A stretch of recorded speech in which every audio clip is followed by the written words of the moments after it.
Hi and welcome to GRVO TV, G's Reviews, Views and Opinions.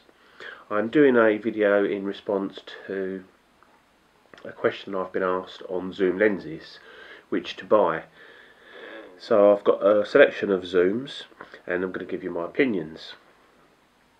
Before I do, I want to just reply to a video that I watched recently by Jared Poland, Frono's Photo. Now, I'll start off by saying I think his videos are great. He's obviously a great photographer, he's a full-time professional photographer, and I've learnt a lot from watching his videos. However, something that he said the other day I didn't quite agree with. Now, his videos are designed, in my opinion, for up-and-coming photographers, not necessarily pro photographers or people that want to be pro photographers, but his opinion is that you should only buy fast glass like the f2.8 Sigma I've got here. And he described a lens similar to this. This is the 55-200 Nikon. He described the 55-300 in a video I watched the other day as a piece of crap. Now, I don't believe it is a piece of crap. It's not a fantastic quality lens. It's lightweight, they're fairly cheap, but they do a job for certain people. So his idea of not buying something like that and to save your money and go for something like this, whilst, you know, if that's what you want to do, that's fine. But in my opinion, if you want to buy something like this just to dabble, have a go, see what you think of that sort of range, are you going to use it, then go for it. The other thing he says is about, you know, value for money. And if you buy a £1,500 Nikon 70-200 VR, you know, in a couple of years' time, you're going to get a lot of that money back. So you're sort of almost renting your lenses, if you like. As long as you keep them in good condition and look after them, you'll get a good portion of your money back. So you should stick to, you know, spend a bit more money and get the good stuff. But that also works with the cheaper end of the market. For instance, you know, these 55-200 lenses are around the sort of £100 mark. Now, you could use that lens, you know, for 2 years, and you probably sell it for 70-80 quid in a couple of years' time. So you're still going to get that same proportion of your money back. Plus, you're getting the use out of it now, rather than sitting at home without that lens, thinking, oh, I wish I had a, you know, a 70-200 or a 55-200. So, and there are plenty of videos on YouTube and, you know, photos on Flickr that will prove that kit lenses can produce really good results. And, you know, I don't doubt, and well, I know for a fact, the fast glass is the best glass to get. It, you know, it's better quality, but there are downsides. It's heavier and it's more expensive. This lens, you know, is 6 times the amount of this lens. Yet this one covers a broader range, focal range, 55-200 as opposed to 70-200, and it's got image stabilisation built in. So there you go. So whilst I think he's fantastic, I don't agree with everything he says, and I don't think it fits everybody. However, back to the original reason for the video. I've been asked about a decent zoom lens, so, you know, here's my opinions. I'll start off with this, which is the Nikon 18-105 VR. It's a kit lens. It's got a plastic rear mount. It comes with a nice little hood. It's reasonably well built. It's quite chunky. It's got VR. Not particularly expensive.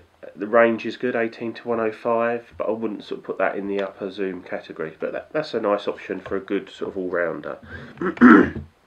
So when the person asked me about zooms, I'm assuming he meant that sort of 70-200 range.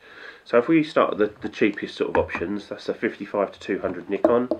Again, it's got a plastic rear mount, a small filter size at the front. It's cheap quality. It's sort of got some reasonable quality rubber on there. The zoom ring's not particularly nice on it, however, it does work. It's got VR. Excuse me, and you know, they're reliable, so gets good pictures. Yeah, you might get a few pictures with colour fringing and vignetting if you look closely, and it might not be particularly sharp right to the corners of the frame and all that, but you still get good results with that lens. Next up, this is a Sigma 70 to 300mm. Again, it's image stabilised, it's the cheaper end of the market. So whereas this is an f2.8, these two are sort of f4 to 5.6s. So as you zoom out, you go from f4 to 5.6. So your aperture does change. I mean, the way to combat that is to perhaps ignore the f4 if you're looking to zoom in on something. Always start at f5.6 or f8 or whatever. You still get reasonable bokeh with these because they're long zoom, especially at the long range. So it's not like you can't blow out the background with these types of lenses. You can still do that. This is a nice. It's got that nice sort of Sigma sort of textured finish. It looks reasonable quality. This lens will cost you around 150 quid, and you'll get good results. It's made in Japan. It's got a metal mount at the back. It's a nice substantial lens. So that would be a good choice. They also, Nikon do a 55 to 300, which is going to be similar size and weight to that, and it's a step up from the 55 to 200. It has a metal mount as well. It's obviously heavier and a little bit bigger, more akin to this. So that's your sort of next one up. Then you go, if you want to spend a little bit more money, but still at the cheaper end of the fast glass market, is the Sigma 70 to 200. Now this is the version 2. Macro HSM EX APO DG. I don't know what half that means. There's no buttons on it, no nothing, it's just the lens. But you get fantastic quality pictures with this. It's brilliant for sports photography. It's a great portrait lens. I use it, if you're just going to the zoo, pictures of your kids playing on the beach, absolutely cracking lens. But you're looking second hand, around about, at the moment, last time I looked, about 400 to 480. 500 quid would probably get you a good as new version.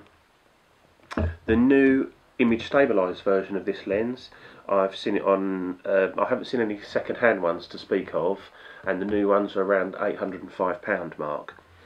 Now, but to me that is an absolute fantastic lens. Downsize is really just the size and weight, but if you're going to go f2.8 lenses, you're going to get a lot more glass, you're going to get a lot more weight and a lot more bulk.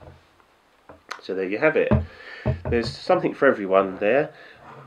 Image quality wise, there's not a great deal between them. When you start pixel peeping and really looking into it, and if you start, if you're blowing your photos up, bigger than 40 by 30 or whatever, then yeah, you're going to see some issues with some of the cheaper end of the markets. But most people are showing their videos online. If you're printing perhaps 5x7s, 4x6s, 10x8s, A4, that sort of size. Any of these lenses are going to give you good results. If you just want to dabble with a zoom lens for the first time and you want to see how that focal length fits in with what you use it for, etc., my advice would be to go for cheapest chips, the 55 to 200, or the Sigma or Nikon 55 to 300 or 70 to 300, but go for the image stabilised versions. I mean, if you're really tight on cash, you can get the 55 to 200 non-stabilised original version for about 60 quid, 50 quid. So there's no reason for you really not to have a zoom in your arsenal, just to have a play with. And if you like it and you think, yeah, I want to spend a bit more money, then you can always sell it on and then go for something a little bit more quality. Anyway, thanks for watching. Cheers, bye.